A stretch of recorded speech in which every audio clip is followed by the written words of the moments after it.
Hey everybody, this is Chef Julia Dunaway, and I am back to make some more things from the Vegan Health Bundle.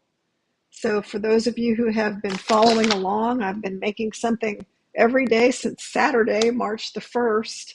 I think I've come on live twice a day, almost every day, except only once a day a couple of days ago because our internet went out and I just went on Facebook Live using the phone network. That was not so great, but at least I came on one time. If anybody is watching, I see a couple thumbs up. If you can let me know if you can hear me okay, that would help me out so I know that my sound is working.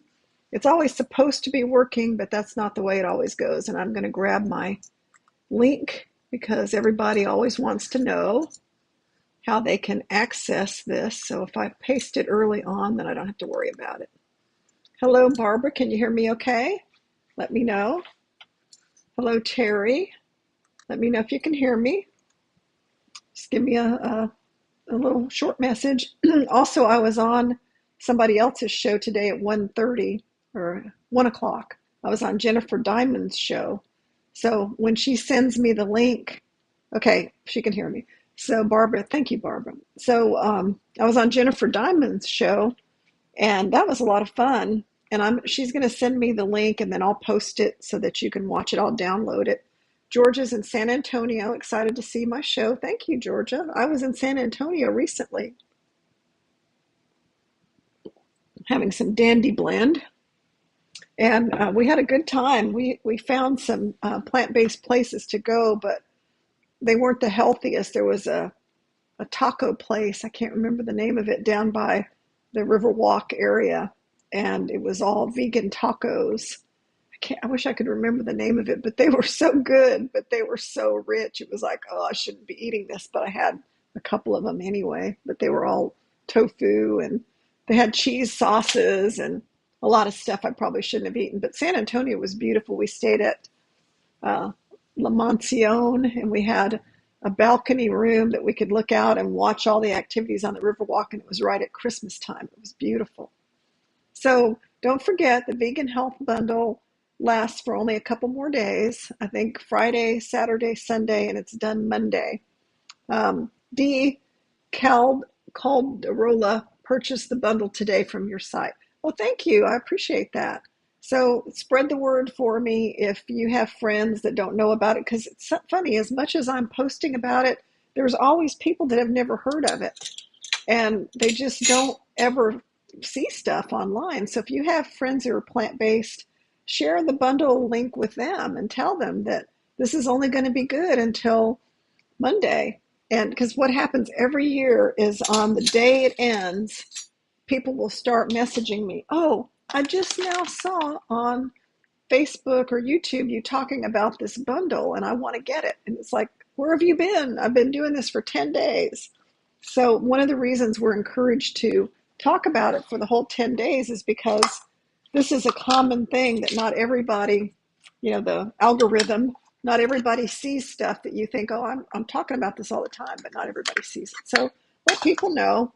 I appreciate all of you who have been so wonderful to get the bundle through my link. And I know there's a lot of people out there. I think there are 54 creators in the bundle. So if you get it from me, I really appreciate it because there are a lot of people that I know very well that are also doing it, and you could get it from them. So hi, Belinda. Hi, Lydia again. I think, Lydia, you are watching the Jennifer Diamond show. So you've had to see me maybe 3 times today. I can't believe you must, it must be kind of boring is all I can say. Okay, so I'm going to make the chocolate peanut butter bars from my plant-based cookie book. And the problem with these, there's only one problem with them. And the problem with them is they're hard to stop eating. So if you make these, be sure you've got some other people to share them with, like friends and family. Helen says, loving your videos and I love Dandy Blend. Great. You can drink it anytime, day or night, because it doesn't have caffeine, so it won't affect your sleep. So I'm going to start with 1.5 cups of almond flour, or cashew flour or oat flour you can use in this recipe. Hi, Christy.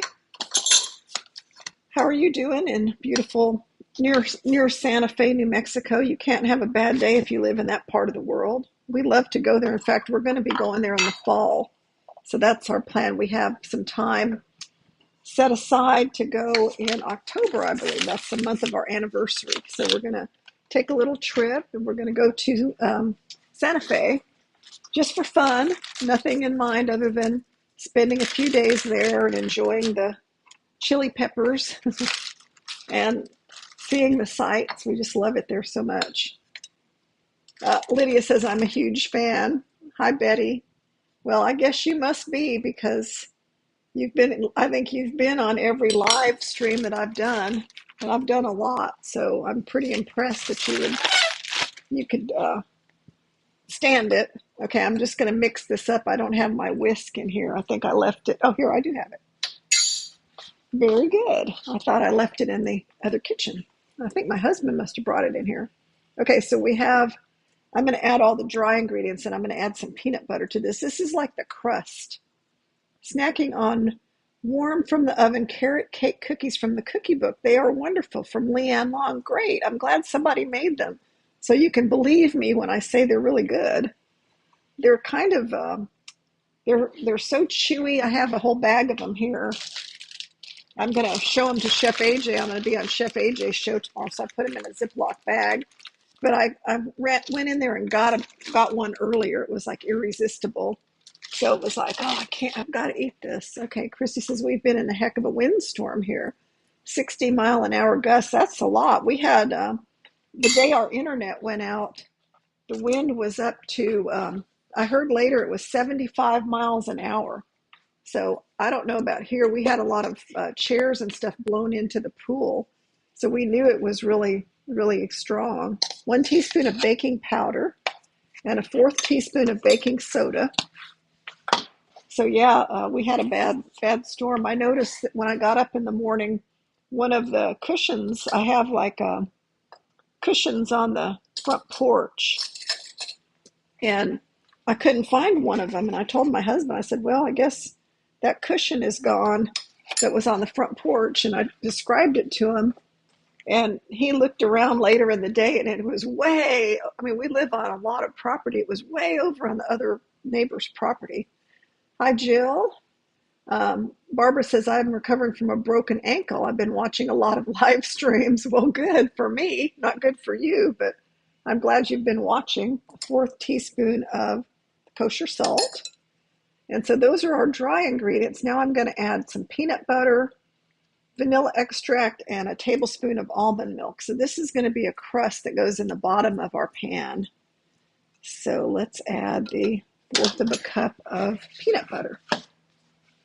This has about 3 components. It has, the bottom is a crust, and the crust is made from this almond flour, oat flour, peanut butter, and I'm going to see if I can just pour this out.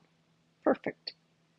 Oat flour, peanut butter, and baking powder, baking soda, a little salt, and some almond milk to just kind of moisten it up. But the peanut butter is pretty moist. Don't use, if your peanut butter is all dried up, it's probably not very good. And sometimes I've had situations where I've gotten peanut butter at Whole Foods or different places, and for whatever reason, that peanut butter is dry as a bone. I don't know what they've done to it or what's wrong with it, but it'll just be so dry to the point where it's not very good for a recipe. Let's see, I think I have a little cup here where I can get, I'm going to start with a tablespoon of almond milk. If I need more, I'll add more, but it should be kind of a very dense crust. We don't want it to be too soft because it's kind of a bottom layer. So that should be enough, having that peanut butter and almond milk in there. And then we'll see if we can press it to the bottom of our pan. So pay careful attention to this recipe because I guarantee you want to make this. It's very good, and this is a good one to bring if you're going somewhere. And people that are not plant-based will like it too. They won't even know what it is. They'll just think, oh, this is good. And it won't matter. Okay, it seems a little dry. Let me see if I pick it up, if I can press it I probably could, but let's put another tablespoon of almond milk in it. Just one more tablespoon. So that's not in the recipe, but like I always tell you, anytime you make something and it seems a little dry, could you say that all the cookies in your cookie book would appeal to standard American diet eaters? Yeah, my husband, I think every single one of them he's liked, except he thought the almond cookies were not very sweet because he has a big sweet tooth. So, you know, if you were trying to appeal to a standard American diet person, you might want to put an extra half a cup of date sugar in the almond cookies because I think he would have liked them better that way. But he's just like that. He's kind of he likes things really sweet. And when people say that dessert is too sweet, no, I didn't put the vanilla in. Thank you so much. See, I'm telling you, that's why it's good to have people watching because I'm looking, I'm talking and messing around, and I'm not paying as much attention to the recipe as I should be. So the person who said, "Did you put the vanilla in?" was very helpful. Charlene, thank you, Charlene. So let's get our teaspoon of vanilla. So yeah, I'd say almost every recipe in here would appeal to a regular eater. But sometimes and especially if you don't tell them, sometimes if you say something is, well, this is my plant-based creation, they have a negative attitude already. Cheryl says, my husband has a big sweet tooth also, so thanks for the tip. He would want the extra sweeter. So like the carrot cake cookies, he loved those because they have a whole cup of sugar in them. You can use a cup of date sugar, or you could use half date sugar and half, I used half organic cane sugar. Okay, so let me show you what I have here. I cut 2 pieces of parchment paper to fit on the bottom of my 8-inch square pan.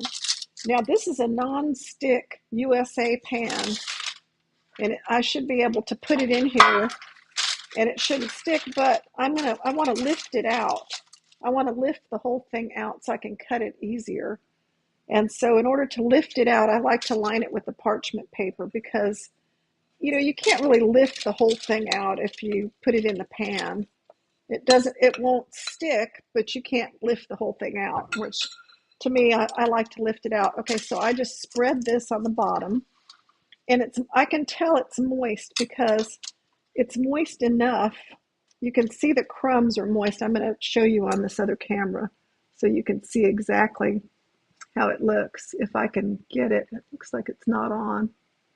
Okay, well, all right, so much for that. So I'm just going to hold it up here. You can kind of see that the crumbs are pretty moist. They're not dry, and you should be able to squeeze it with your fingers and it holds together, okay? If you squeeze it with your fingers and it's not doesn't stick together, then it's not going to be good. I need to preheat the oven. That was a mistake. We're going to put it in the oven for 14 minutes. I may have to be a little delayed on this. I meant to preheat my oven, but I didn't. It's okay. Things happen. If you ever go back and watch the Julia Child series, in fact, they did a modern day Julia Child show. It was on one of the premium channels. I don't know if it was Netflix or PBS or something, but it was so good. It was so well done. And they showed how her show started and how she really didn't want to do a cooking show and all the things they had to do to make that show work. Like they had a counter like this, but underneath you couldn't see from the camera. There were all these people crouched underneath handing her stuff because they had just a limited space. It was very interesting. So look that up. Okay, my husband has a big sweet tooth. Oh, I read that one already. Okay. Any other comments? So when you're done, let's see, my thing is still not heated up. I'm going to have to wait at least a few minutes for that to preheat. Sorry, you guys, this is going to take longer than I thought. My husband's going to have to wait for his chili. He said, we having the chili after your demo at 6? I said, yeah. Yeah, just relax. We'll have it. So he's anxious to eat the chili. He likes that a lot. I made it this morning at 10 o'clock. So that's another thing that's really popular with non-plant-based eaters. So if you know people that if the rest of your family is not plant-based and you want to have them over for a meal, make the chili. And another thing that I make that goes really good on it is I make like a Tex-Mex tofu crumbles. And that recipe, it's on my my YouTube channel. You can just look it up look at Chipotle at home or nachos, or there's a bunch of different recipes that have these Tex-Mex tofu crumbles. So I make those, and when I'm making something like chili or tacos or something that normally would have ground beef in it, I make those, and my husband sprinkles them on top of the food. Because once you put them inside a moist food, they kind of um, they lose some of their crispiness and the flavor. But if you put them on top, kind of like croutons, then they have a real meaty flavor. Debbie Jo says, I'm late again. Well, you didn't miss anything much. I just made the crust, but I forgot to preheat the oven. So the oven is still too cool. So I'm going to wait a few minutes before I put this in, and we'll start making the second layer. So anyway, if you're having company, make the tofu crumbles, Tex-Mex tofu crumbles, and then they might even be in the 21-day plan book. Let me see. Let me look real quick. They might be in here. Breakfast tacos. No, that has mung bean egg. I don't know if I put it in here or not. Chili. Yeah, for some reason there's no recipe in here that has the tofu crumbles, but you can find it on my YouTube channel. And so you could set out a whole thing for your family and have the chili that we made this morning. You could have all the toppings, including the oil-free tortilla chips. Then you could have avocados. You could have sour cream. We talked about how to make sour cream with just cashews and lemon and a little apple cider vinegar, a little salt and pepper. And then you could have anything you top your chili with, plus the tofu crumbles. And people that are not plant-based, like my husband, he thinks that's delicious. He doesn't mind eating that at all. He doesn't even miss the regular good old-fashioned meat chili. He doesn't think that, he's missing out. So that's a good dinner to have when you have people over. Another thing you can do that may not be as appealing to you, but I've done it with my family, is let them bring their own version of chili. If they like their meat chili, they can bring their meat chili, and then I'll have the vegan chili, and then everybody eats whatever they want to eat. I always try to get them to try the plant-based chili, though, so they can at least see if they like it.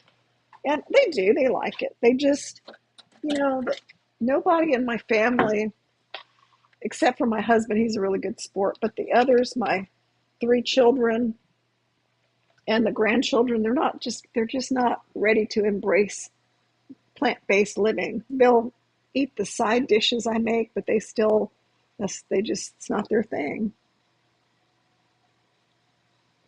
Maybe one day they'll come around, but so far it hasn't happened. Okay, so we're going to make the peanut butter layer, and I have to use the food processor. And we're going to start with some dates. So I want to talk about the dates for a minute. I'm using just common dates from Costco. They sell double dates. And I like them because they're moist and juicy and they're easy to deal with. And I put one in my smoothie every morning. So this is the date I put in my smoothie every morning, just one. And I also use them for baking. And the nice thing about them is they're not dried out, but you have to take the pits out. So check every single one, even if these are not pitted dates, they have pits. But even if they say pitted, check them because sometimes a pit will sneak in there. So when I first started doing plant-based cooking, I didn't even know that dates had pits in them. And one time I made something and put a date with a pit in it, and it was terrible. Debbie Jo said, that's a great idea. Have everyone bring their sad chili. Yep, I just dropped the date. I'm going to toss this one and get another one. So yeah, you can do that. Like some people don't want to have any meat in their house, but my kids and grandkids, they want to eat their meat. So I don't make that rule because I don't want to alienate them. I don't want to say, well, you can't come to my house if you're going to eat your food that you eat every day. Hey there, Toshi. Come say hi, honey. Want to say hi to Toshi while we're waiting for the oven to preheat? Come here, honey. Come say hi. Come on, boy. Come here. Don't make me drag you. Okay, you got to get up here. They got to see your boxer face. This is Toshi. He's 1 year old. He's my buddy. We do everything together. I love him. He's so sweet. I'm going to wash my hands. He's very clean. We give him a bath often. He's very cooperative. There's nothing on the floor for you. But he always hangs. If he sees me cooking, he always hangs out.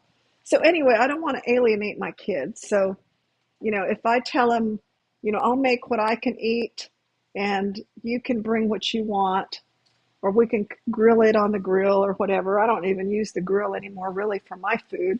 So I don't care if they use it for theirs. I've just kind of adapted to what works for my family. But some people seem to have better luck and they get their whole family on board and everybody will eat what they're eating, and they'll make rules where nobody can eat something that's not plant-based when they come to their house. And if you've been able to get everybody to cooperate with that, I applaud you. Because if I tried that, I think what would happen is my kids would say, well, we're not going to come over then. Maybe they wouldn't, but I'm afraid they would hesitate. And to me, nothing's more important than having them over and having a life that involves them, especially after losing one of my kids. I love his sweet little face. He's gotten so big. I know. He was just a tiny little puppy a year ago. Well, we brought him home 10 months ago. That was a 4th cup of peanut butter. And I'm using the same peanut butter. This is just a crunchy organic peanut butter that only has salt, and it doesn't have any palm oil or stabilizers. You have to stir it up. It's all, separated, but it has a really good taste. So the 10 pitted dates, the peanut butter. I'm not going to forget the vanilla this time. A teaspoon of vanilla. Okay, the oven's getting up there. It's almost at 300. When it gets about over 300, I'm going to go ahead and put this in because I don't think it'll make that much of a difference. 1.5 tablespoons of almond milk. So I do that with my kids as well. Okay, Lydia, great. In an ideal world, we wouldn't have to do that. Belinda says, my granddaughter and I are the only ones eating plant-based in my family. So, we have to find things that work. In an ideal world, we would say, no, nobody can eat except what I make. Debbie Jo says, I can't remember which cooking class this recipe in, but corn casserole is the best I've ever eaten. I crave that recipe. It was in the Thanksgiving class. It was in my class called Thanksgiving Feast from 2023, I believe, 2022. And I love that recipe packet in that class so much. I make those things all the time, and the corn casserole is one of my favorites. Yes, those are medjool dates. Who asked me that? They are, it doesn't say, organic premium medjool dates, MEDJOOL, and those are from Costco. They're called double dates. And I love them because they're so plump. They're very plump, and they're never dried out, and they're not too expensive. So I'm going to go ahead and put this crust in for 14 minutes. I think it says, let me look, 14 minutes. I'm going to use 13 minutes because my oven has been running kind of a little bit hot, so I'm going to adjust for that. And we'll check it. If it still seems a little soft, we'll do it longer. But yeah, if you want a class that has the best Thanksgiving recipes, it's called Thanksgiving Feast, and it is from November 23, I think it is. And how I came up with those recipes is I took every family recipe that we ever had, like stuffing, and corn casserole and sweet potato casserole, green bean casserole, mashed potatoes and gravy, and everything that people always eat at Thanksgiving. And I created a plant-based no oil version of it. And it turned out so good. I use that every year, 1/8 of a teaspoon of kosher salt. So every year I don't worry at all anymore. I get that same recipe, pack it out, and I make everything in it, and everybody loves it. And I don't even have to reinvent the wheel anymore. Now, the only thing I will change is I'll make either some kind of tofu or lentil loaf or veggie burger. In fact, my veggie burger I made the other day would be good for that because it tastes good. That's the most important thing. It doesn't matter that it's made with black beans or whatever. As long as it tastes good, you could probably for Thanksgiving make it with white beans and make it, more of a lighter version instead of using black beans. I bet it would be good. Okay, whoops. Man, that food processor is jumping around. It's because of the dates.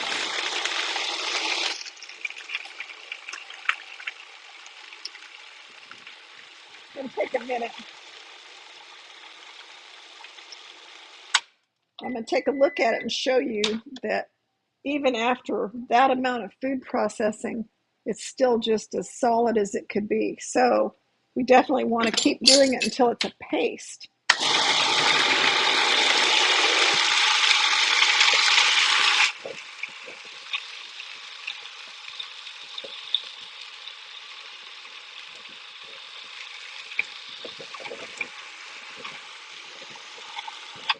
And you can check it a couple of times, and if it doesn't seem like it's coming together and getting to be more of a paste, then what I would suggest you do, and this one, it's starting to, but I think it could use a little more liquid. So again, I'm going to put a tablespoon more of the almond milk in it. Just that much. It's not very much. So anytime something seems a little dry, not coming together, just add a little bit more liquid, not a lot. I'll call you when it's time. Steve's going to help me this time. He's going to put the crust in the freezer when it's time. Yeah, I can tell that's working.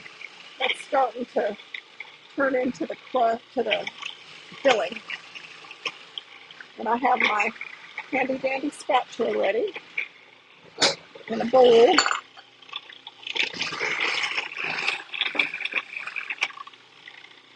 Okay, it's kind of stopping, so I'm going to, oh wow, that's doing good. Okay, I think that's good enough. So it's kind of like a nice paste.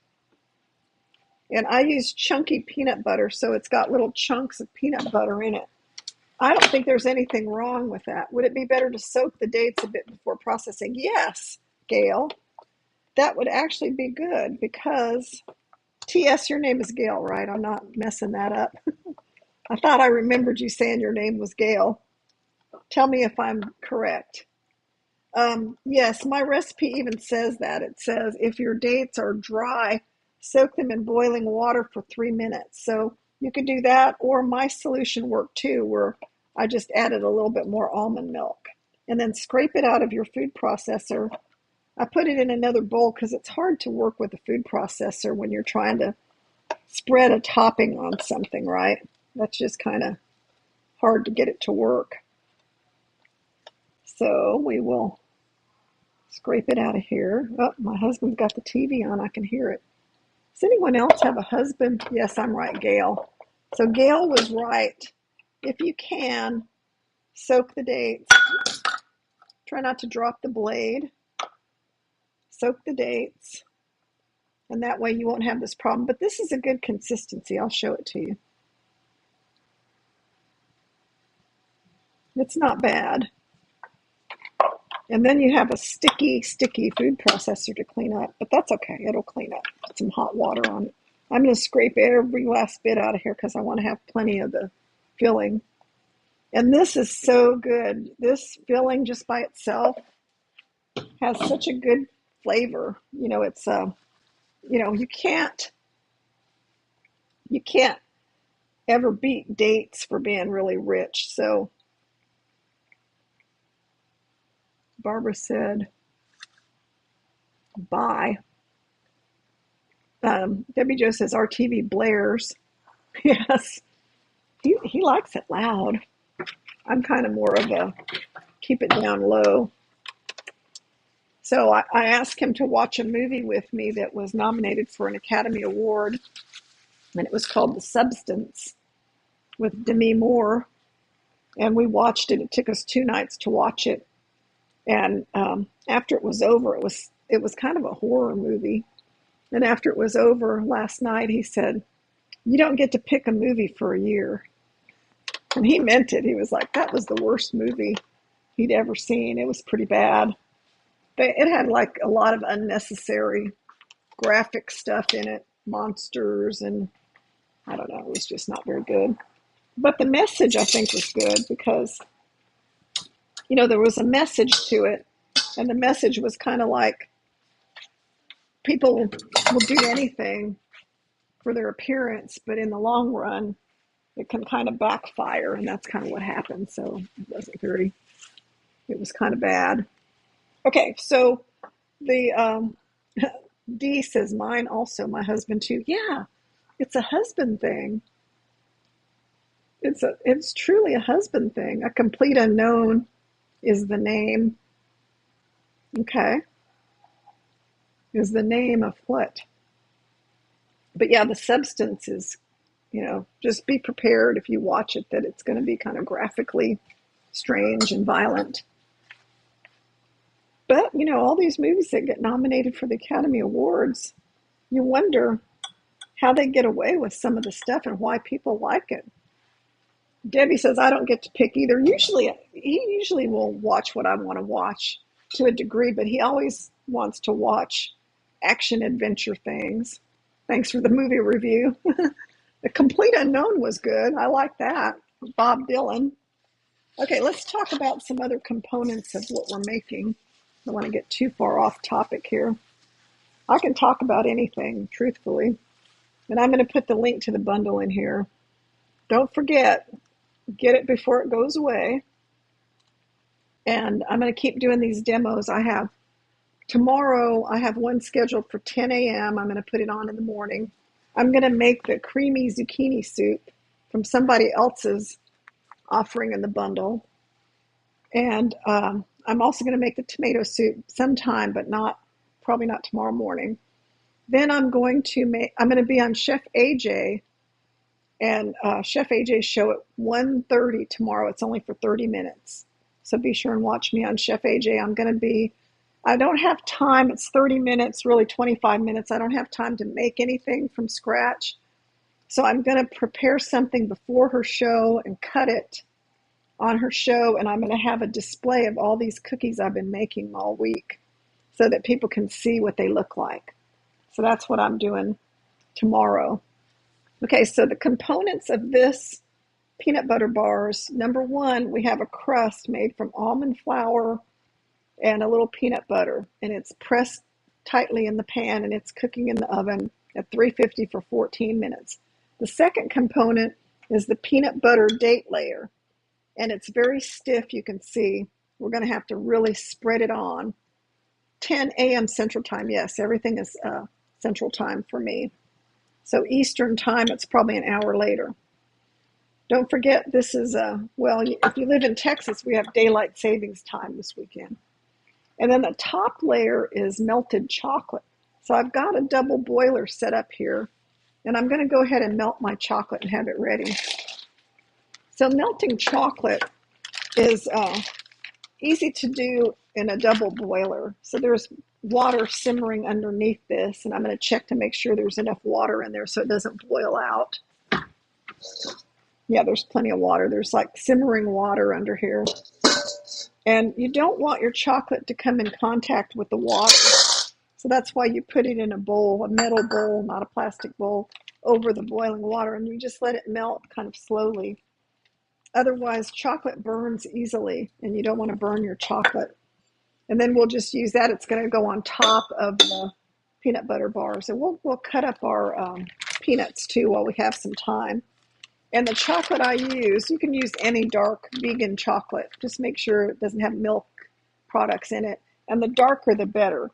So the darker the chocolate, the less sugar it has in it. So 73.5% is pretty good. A lot of people like 80%, 90%. 100% is, to me, is just like bitter as all get out. And, when you buy vegan chocolate, a lot of times it has artificial sugar in it, like artificial sweetener, monk fruit or something. And to me, that tastes terrible. I'd rather not have any kind of artificial sweetener in my food. So I don't really like the things that are sweetened with monk fruit and all that stuff. I'm looking for another spatula. I don't think I have one. Guess I'll just have to use a spoon. Let me get one out of here.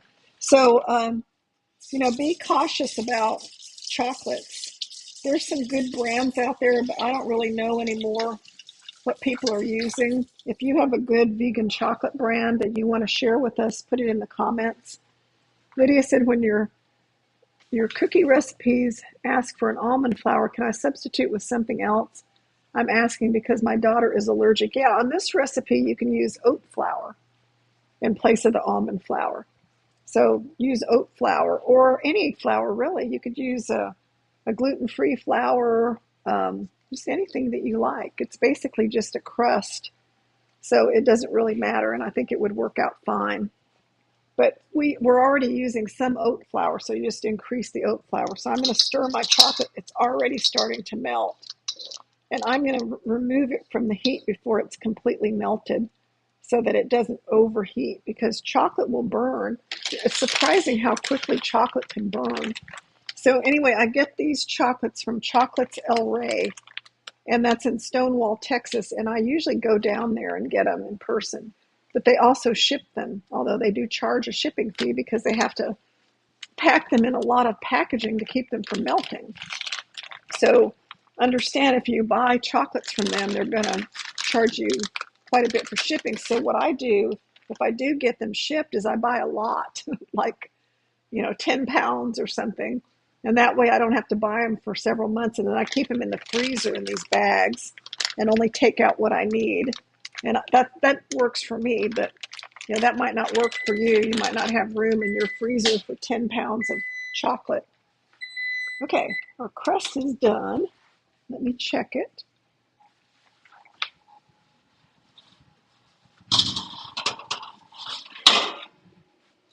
Okay, it's good. It's nice and thin.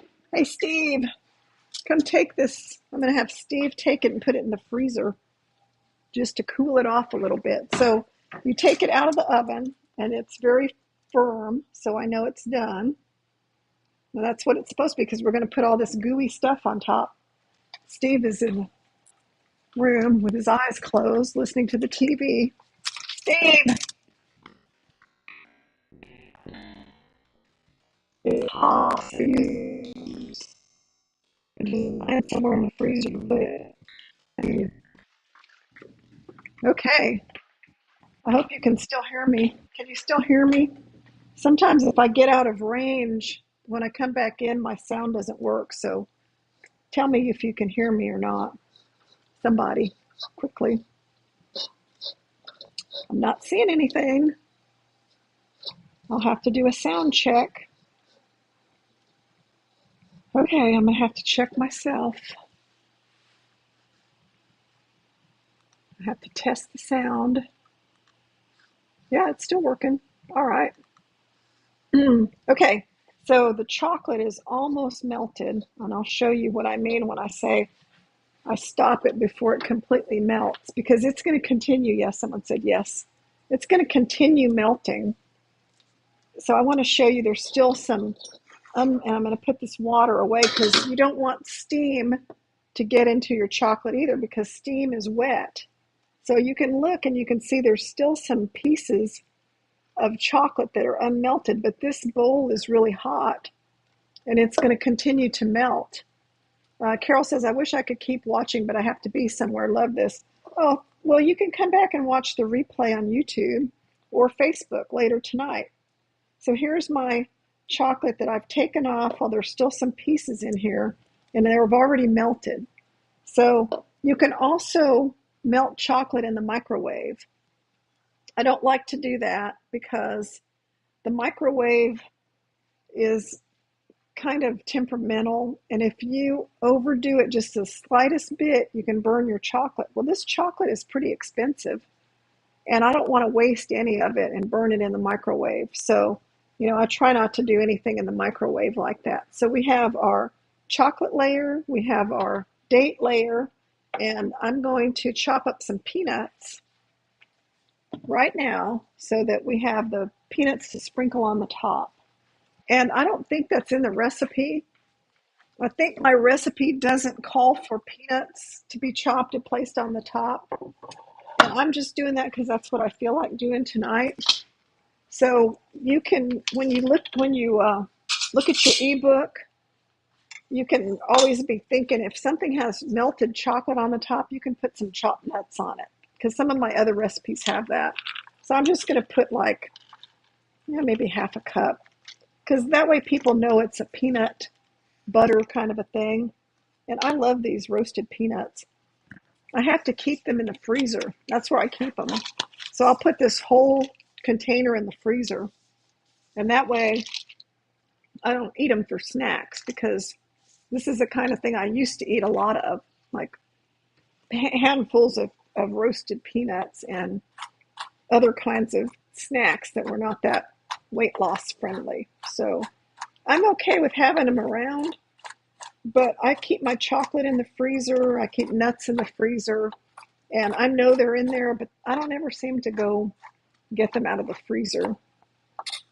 I guess I've kind of conditioned myself now that I just don't do that, and I eat fruit for dessert. I just make sure I go to the store and buy really good quality apples, cantaloupe, tangerines, grapes, whatever's in season, peaches. And so I try to have really good quality fruit so that I really look forward to eating it.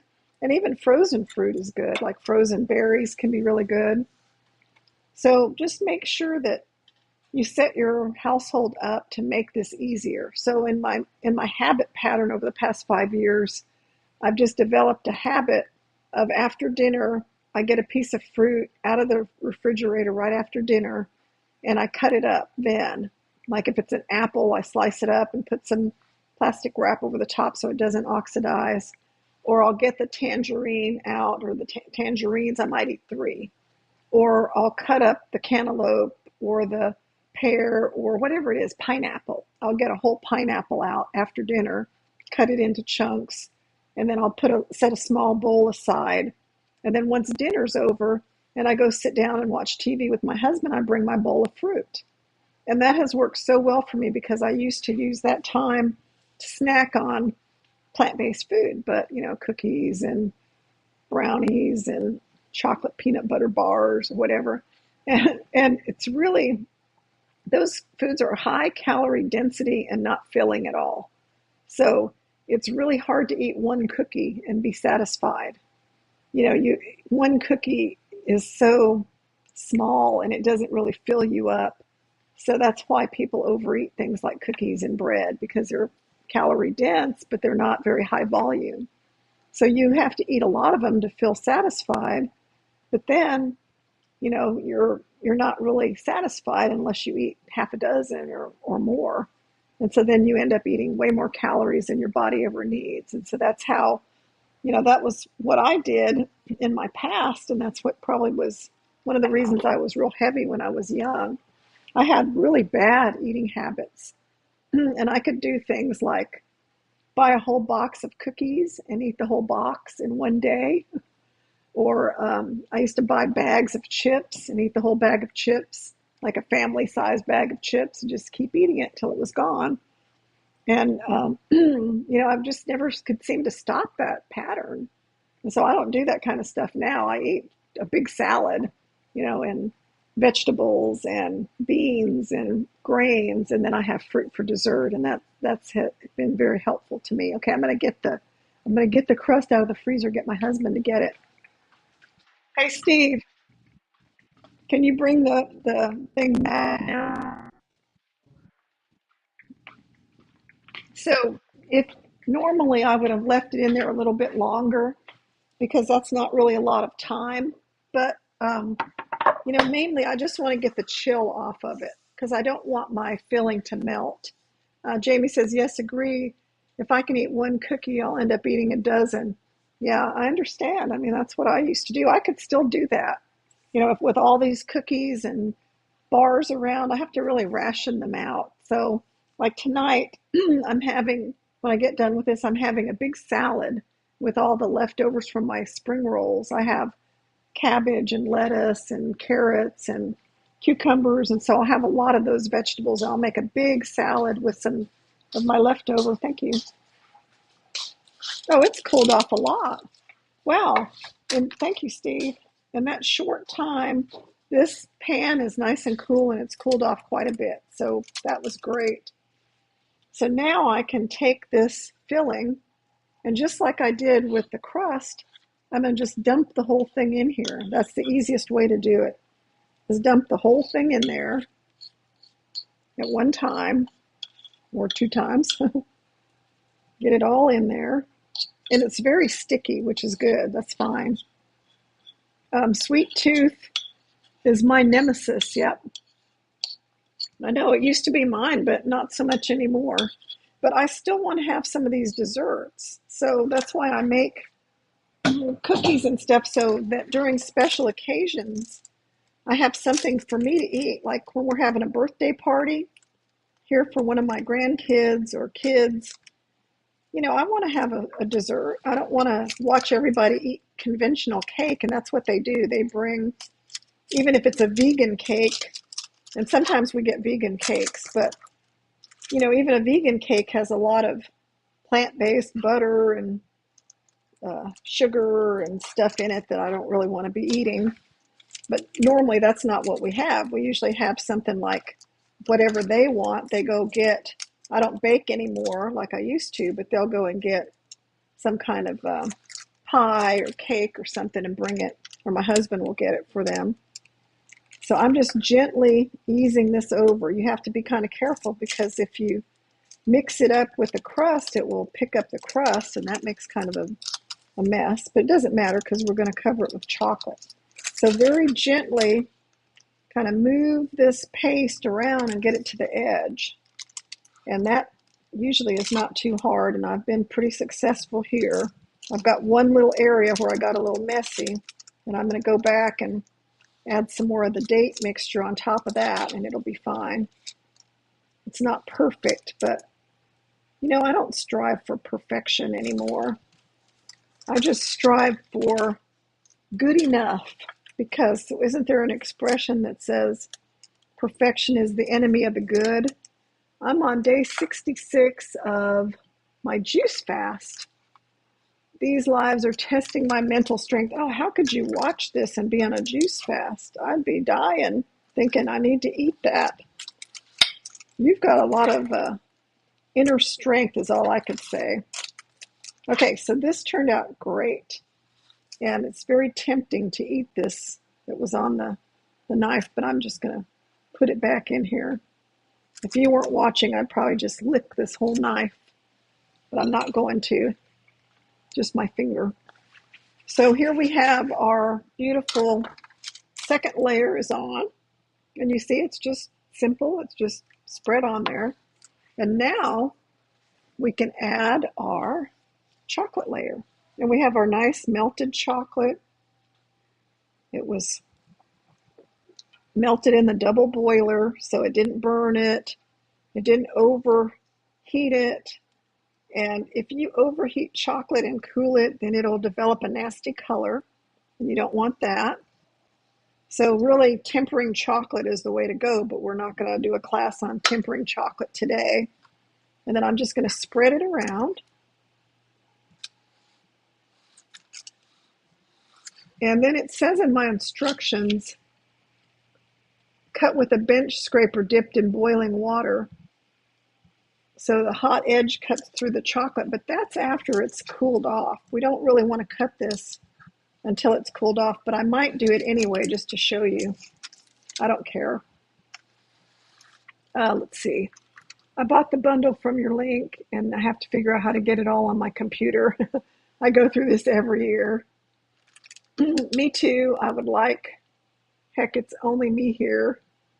Oh, okay.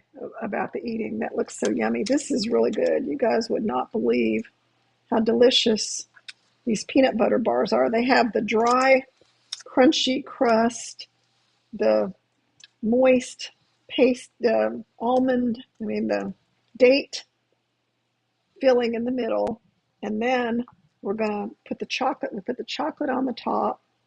Then we're gonna sprinkle it with chopped peanuts. I may save a few of these peanuts for my peanut dressed salad. That would be good on my spring roll, deconstructed spring roll salad with roasted tofu. I don't really need all those. Okay, so here's the finished peanut butter bars, and because of how we did this, we should be able to pick it up and then put it on the cutting board and cut it. So it should be cooler before we cut it, but I want you to see that it does have layers. So I'll just cut one piece off for you and show you, because you need to see that. Well, it's hard to see because of the chocolate, but you get the idea. It is a layered peanut butter bar. It has a crust, it has a filling, and then it has chocolate. And how does it taste? We have to sample it. You have to eat. That looks delicious. It's always good to take a bite of your food on camera when you're doing a cooking demo, because you went to all that trouble. Why not taste it? Mm.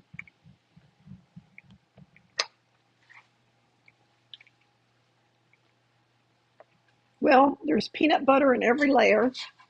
The chocolate is really good, and it is totally scrumptious.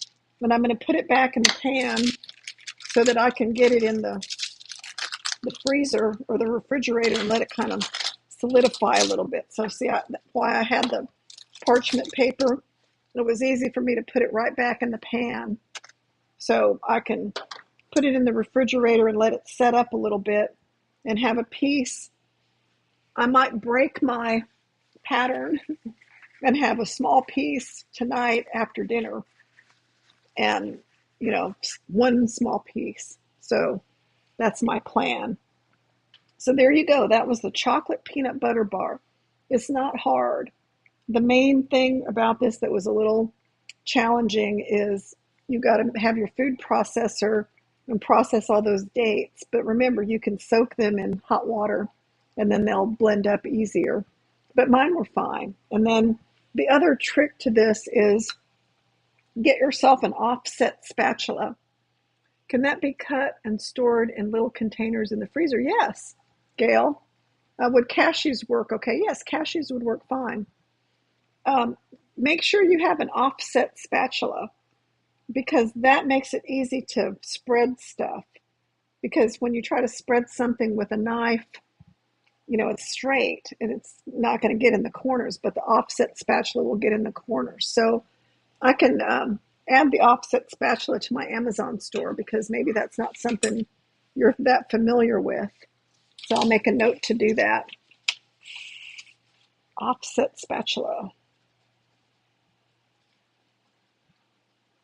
So I'll add that to my Amazon store list, and you guys should be able to make your plant-based cookies. At least we've done a few. And if you had to make one out of this cookbook, any of these bars like this, these are super delicious. And so after it hardens and cools in the refrigerator for a while, I just put my link again in case you came in late, then you can cut it. And what I showed you that I cut it with was take one of these. I call them bench knives, but they're like scrapers. And then you just warm it up with hot water, and then wipe the water off so it's warm. And then you could cut it real straight, and it doesn't stick because it's warm. It's not going to stick to your bars. And then cut it into as many servings as you want. And like somebody was saying, you can wrap each piece up in saran wrap or whatever, and put it in one big container in your freezer, and then just take out one occasionally. Okay, it works fine. What I'm going to do with a lot of my cookies that I made today and yesterday, and the ones I'm making tomorrow, is I go work out. I just came from working out with my weight training coach, and I'm going to go see him again tomorrow. See, I do have biceps, so I'm going to go see him again tomorrow because we couldn't work out earlier in the week. And so I'm going to bring him an assortment of all these cookies, and he loves them. He's not plant-based, but he'll eat all the cookies.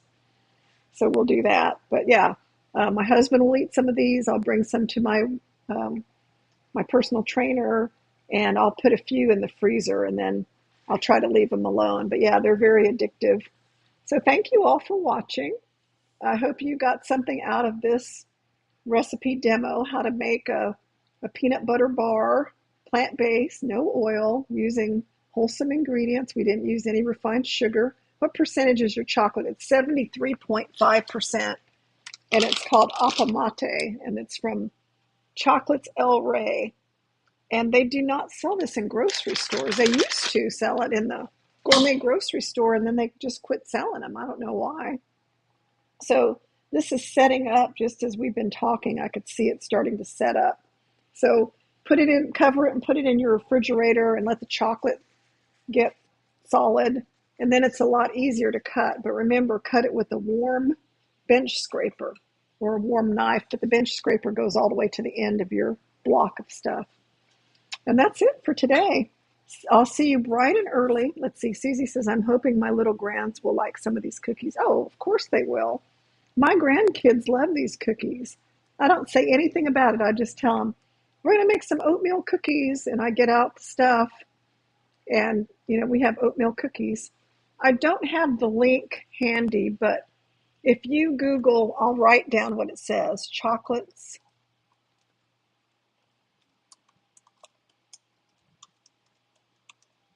Just Google Chocolates El Rey, and it will pop up. It's in Stonewall, Texas, and it's a store, and they will ship to you, or you can go down there yourself. It's funny, I've ordered from them so much that now they send me stuff for free. They just send, and I don't want it. I mean, I'm not an affiliate of theirs, but they'll send me free stuff. And the other thing is, I went there a couple of years ago, and they had me do a class, and I did it for free. They invited their customers, and I did a free class and made some kind of plant-based thing with El Rey chocolates. And in payment for the class, they gave me a 40-pound box of chocolates, of these 73% chocolates. And it was like, I didn't want to tell them no thank you, but I was like, oh my gosh, what am I going to do? And it took me about a year and a half to use all those chocolates, but I used them because I had all these retreats and stuff at my house. So, and then I would make things at Christmas time and use the chocolate and give it to people. So it was so good. It's tempting to just eat it, but I try not to do that ever. All right, so monk fruit sweetener is made from fruit, isn't it? Not artificial ingredients. Yes, it is, but it doesn't taste good to me. I don't know how they make it, but it has an artificial taste to me. But not everyone feels that way. So if you like it and it's in your chocolate and you don't mind, go ahead and use it. I just have real funny taste buds, things that other people find okay. I'll taste it and I can immediately detect whatever the flavor is, and it's a turnoff. So, don't go by what I like, because I kind of have strange taste buds. Okay, so I'll see you all back tomorrow morning at 10 o'clock. I've got to get this mess cleaned up, make dinner, and sit down for a few minutes. I've had a real busy day. I got up and walked for an hour. I went and lifted weights for an hour. I did 3 cooking demos and did laundry and stuff around the house. So it's been a very packed day for me. So I'll see you all tomorrow morning. Bye-bye. Barbara says, I don't like monk fruit either. Yeah, see, I'm not the only one. Okay, see you guys.